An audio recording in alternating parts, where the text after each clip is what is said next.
Triumph Motorcycles, a British icon.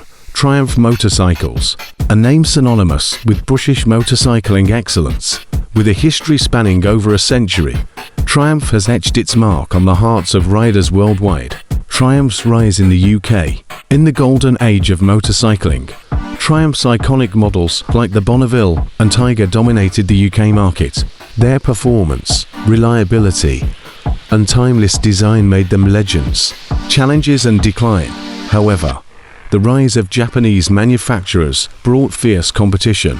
Triumph faced challenges and saw a decline in sales, revival and resurgence.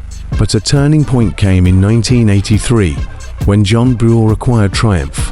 Under his leadership, the company was revived with a focus on classic motorcycles. Triumph's current status in the UK. Today, Triumph is a thriving brand with a global presence. In the UK, it's still a beloved symbol of motorcycling. The company's ability to blend classic design with modern engineering has ensured its enduring popularity.